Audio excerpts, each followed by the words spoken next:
In the same way that we created dummies for a linear regression, we can use binary predictors in a logistic regression.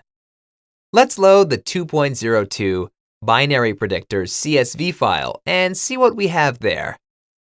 There is one additional piece of information: gender.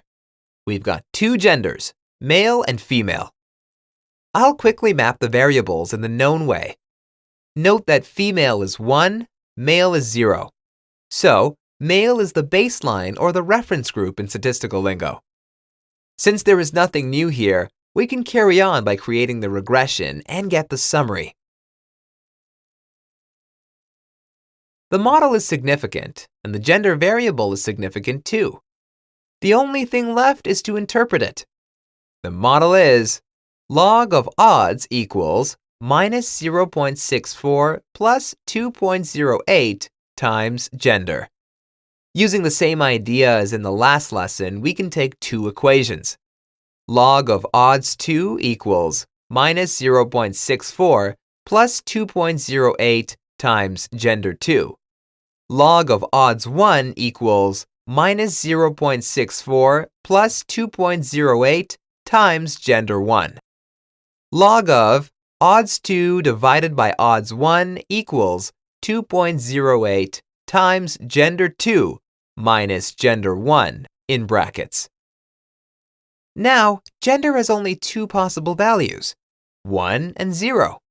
So there is only a unit change there, no other option. Thus, let gender 2 be equal to 1 and gender 1 be equal to 0. But 1 is female and 0 is male by design, right? So odds 2 are basically the odds of a female to get admitted, while odds 1 are the odds of a male to get admitted. Therefore, the log of the odds of a female to get admitted divided by those of a male equals 2.08. If we take the exponential of both sides, we get that the odds of a female to get admitted are 7.99 times higher than those of a male. Amazing! That's the interpretation of binary predictors' coefficients. It is like that of continuous predictors, but actually simpler. Great work so far!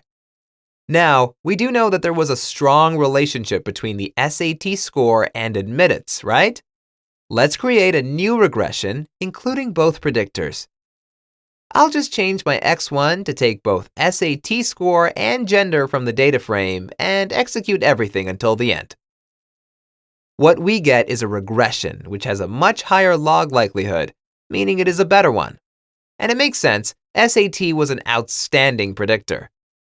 We can see that the gender variable is significant, but we no longer have those 3 zeros. The new coefficient of gender is 1.94. The exponential of 1.94 is around 7. The interpretation is the following. Given the same SAT score, a female is 7 times more likely to be admitted than a male. Okay.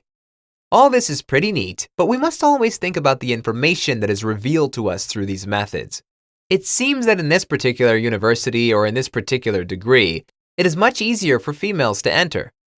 In the real world, this is an incredibly common situation. Universities place quotas on students as they are pursuing equality.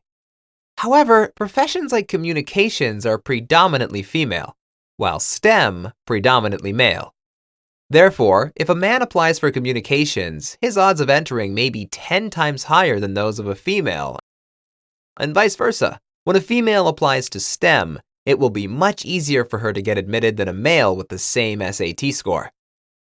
Certainly, we don't have much context in this example, but in real-life cases, you certainly do. Always interpret the results considering the context. If they seem illogical, it may be worth revisiting your model, rather than blindly following it. That's all for now. Thanks for watching.